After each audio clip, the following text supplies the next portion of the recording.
Assalamu alaikum, Zakir bhai. My name is Shakir and I'm a mechanical engineer student. I would like to ask you a question that how can you prove to an atheist scientifically the existence of God?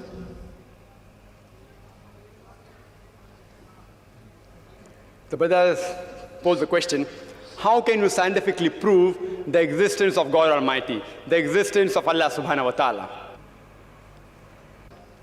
Especially to an atheist who does not believe in God. The first thing I will do is that I will congratulate that atheist. I'll congratulate him. You know why? If you look around us, he's a Hindu because father is a Hindu. He's a Christian because father is a Christian. Some Muslims are Muslim because their fathers are Muslim. This person, though he may be coming from a religious background, he does not believe in the false God which his parents attribute to. So he does not believe in God. I'm congratulating him because he's accepted the first part of the Shahada, the first part of the Islamic creed, La ilaha, there is no God. Now my job is to prove illallah, but Allah, which I shall do inshallah. To the other people, I have to first remove the wrong concept of God and then prove the right concept of Allah subhanahu wa ta'ala. Here half my job is done. He has already said La ilaha. There's no God. Now I have to prove illallah, but Allah, which I shall do inshallah. You ask this atheist that suppose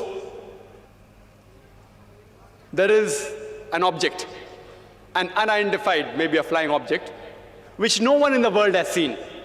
No human being in the world knows about this object. If it's brought in front of you, and if you're asked that who will be the first person who will be able to tell you the mechanism of this unidentified object, you have to ask him the question. Who is the first person who will be able to tell you the mechanism of this new object which no one in the world has seen? After thinking for a while, he'll give the answer. The person who will be able to tell you the mechanism, the first person, is the creator of that object.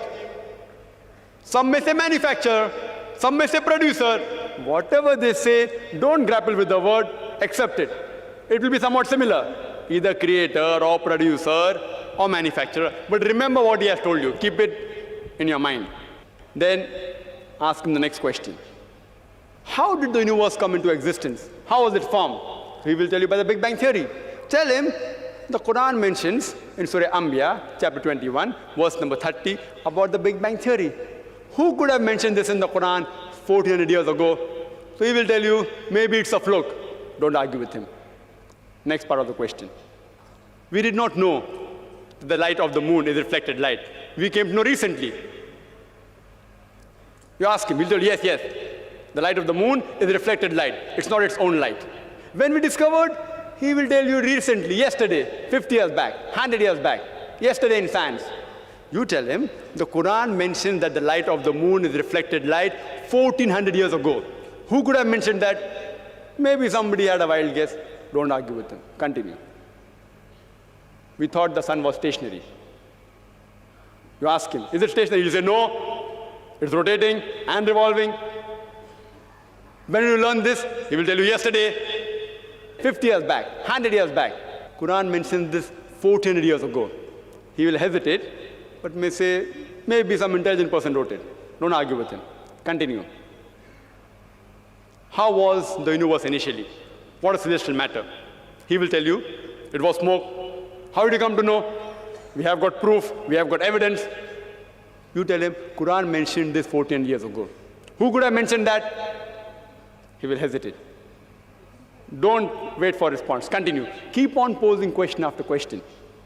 All that I give in the lecture, keep on posing one question after the other. That water cycle, how do we come to know about it? Quran mentioned 14 years ago. About every living thing made from water. Who could have mentioned that? Quran speaks about botany, the male and female. Who could have mentioned that? Pose one after the other and ask the question, who could have written that? Then you tell him that there's a theory known as theory of probability. That if you have two choices, out of which one is right, the chances that you will make the correct choice just at random is 1 in 2. For example, if I toss a coin, It can either be heads or tails. The chances that I'll be right will be 1 in 2. If I toss it twice, the chances that I'll be right both the times will be 1 upon 2 multiplied by 1 upon 2, that is 1 upon 4, 25% chance. If I toss it thrice, chances I'll be right all 3 times, 1 upon 2 multiplied by 1 upon 2 multiplied by 1 upon 2, it's 1 upon 8, 12.5%. A dice has got 6 sides. If I throw a dice, the chances that at random I'll be correct is 1 upon 6. If I throw it twice, the chances that both the time I'll be right will be 1 upon 6 by 1 upon 6, 1 upon 36.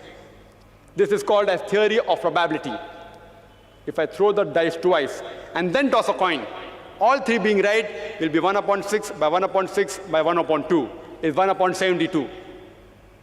So you ask him, the chances may be, if you ask, what is the shape of the earth?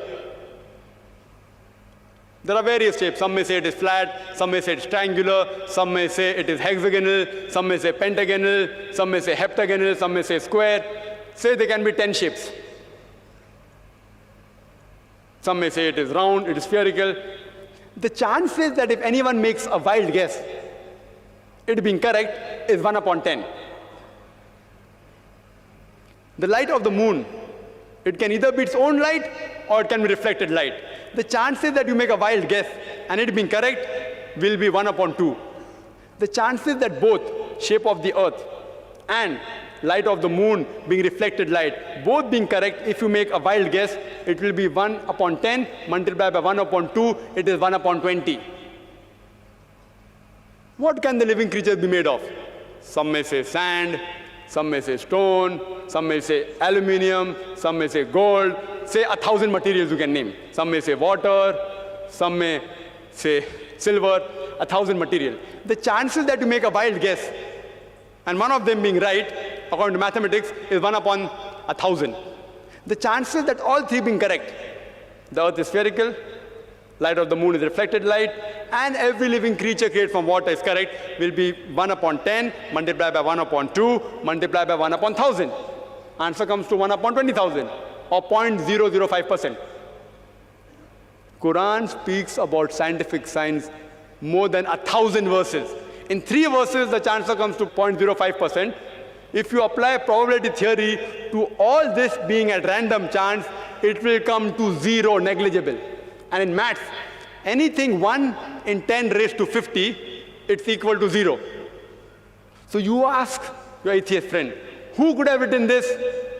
The only answer he can give you is this first answer, the creator, the manufacturer, the person who has produced it. That's the only answer. There's no other answer. What science is saying today is they are not eliminating God. They are eliminating models of God. La ilaha illallah. They are not eliminating God, but models of God. I hope that answers the question.